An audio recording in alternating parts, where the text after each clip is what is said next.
حدیث میں آتا ہے ابن ماجہ کی چیپٹر نمبر 16 حدیث نمبر 219، جو اللہ کے رسول کہتے ہیں یا ابو در، تم اگر ایک آیت کو سمجھو گے وہ 100 رکعت نفل سے بہتر ہے۔ اللہ کے رسول فرماتے یا ابو در، تم اگر ایک قرآن کی آیت کو سمجھو گے وہ 100 رکعت صلاح، نوافل صلاح سے بہتر ہے، اور ایک رکعت میں کم از کم سورہ فاتحہ تو پڑھنا چاہیے آپ کو، کم از کم 7 آیتیں ہیں، 100 رکعت میں کم از کم 700 آیتیں ہیں۔ تو اللہ کے رسول فرماتے ایک آیت کو سمجھ کے پڑھنا، سمجھنا 700 آیت کی تلاوت کرنے سے بہتر ہے، یعنی سمجھنا 700 گنا صرف تلاوت سے بہتر ہے، اللہ کے رسول فرماتے ابن ماجہ میں، اور یہ صحیح حدیث ہے۔ ہم لوگ سے پوچھتے ہیں قرآن شریف کیوں نازل کیا گیا، تو لوگ کہتے جب اوپننگ سرمنی ہوتی نا، اوپننگ سرمنی آفس کی، تو قرآن شریف پڑھنے کا، جب گھر کا افتتاح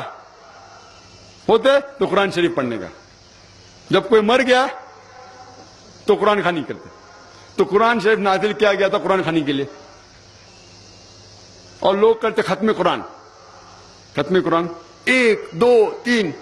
ختم قرآن کے رمضان میں 3 بار 4 بار 10 بار، الحمدللہ آپ کو ثواب ملے گا، انشاءاللہ ملے گا۔ لیکن اگر آپ رمضان میں 2 بار ختم قرآن کرتے ہیں، میری یہ رائے رہے گی کہ 1 بار عربی میں پڑھو اور 1 بار ترجمہ پڑھو،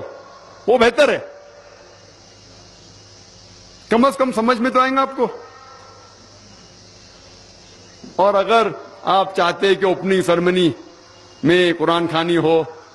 یا افتتاح ہو گھر کا تو قرآن خوانی ہو، کوئی مر جاتا قرآن خوانی، میں کوئی قرآن کی آیت میں صحیح حدیث میں نہیں جانتا ہوں کہ محمد صلی اللہ علیہ وسلم یا صحابہ کوئی مر جاتا تو قرآن پڑھتے تھے یا کوئی افتتاح کے لیے قرآن پڑھتے تھے۔ اگر آپ کو قرآن پڑھنے کا ہی ہے تو میں یہ کہتا ہوں کہ آپ قرآن اگر پڑھتے ہیں 100 مائل کی سپیڈ کے اوپر، 30 لوگ کو بلاتے اور 1 گھنٹے میں ختم کرتے، تو میں کہتا ہوں کہ 2 گھنٹے کے لیے بلاؤ، عربی بھی پڑھو ترجمہ بھی پڑھو،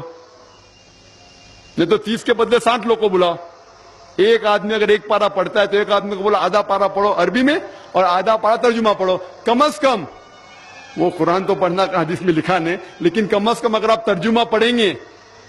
تو آپ کو علم تو حاصل ہوگا اور انشاءاللہ کچھ چیز کے اوپر عمل تو کریں گے۔ تو قرآن کو سمجھ کے پڑھنا بہت ضروری ہے، بہت ضروری ہے۔ اور ایک مثال میں پیش کرتا ہوں کہ اگر آپ فرانس جاتے ہیں ایک ڈگری حاصل کرنے کے لیے، BSc کی ڈگری، آپ فرینچ نہیں جانتے، آپ کلاس اٹینڈ کرتے ہیں، کلاس اٹینڈ کرتے ٹیچر استاد آپ کو پی دیتا ہے، پریزنٹ، بولتے ہیں حاضر ہے، حاضر ہے تو پی لکھتا ہے، present, P four present, English میں پریزنٹ۔ آپ پورا سال پریزنٹ رہتے، پی ملتا ہے آپ کو، آپ خوش ہے۔ جب ایگزامینیشن آتا ہے تو کوشچن پیپر، سوال کا جو پیپر ہوتا ہے وہ آپ کو فرینچ میں ملتا ہے، آپ کو فرینچ نہیں آتی، آپ کچھ سمجھ نہیں سکتے، لیکن ایگزامینیشن میں بھی آپ کو پریزنٹ ملتا ہے، پی۔ کیا آپ جواب دے سکیں گے پیپر کا؟ آپ کچھ سوال ہی نہیں سمجھے تو جواب کیا دیں گے؟ تو یہ پی جو ہے وہ پریزنٹ کے لیے، پاس کے لیے نہیں، آپ ایگزامینیشن میں فیل ہو جائیں گے۔ تو آپ صرف قرآن شریف عربی سے پڑھیں گے، آپ کو پی ملے گا، لیکن وہ پی پاس کے لیے نہیں ہے، پریزنٹ کے لیے، موجود، حاضر۔ ہمیں غلط فہمی ہے کہ ہم پڑھیں گے تو جنت میں جائیں گے، صرف پڑھنا کافی نہیں ہے، پڑھ کے سمجھو اور قرآن مجید پہ عمل کرو تو انشاءاللہ آپ جنت میں جائیں گے۔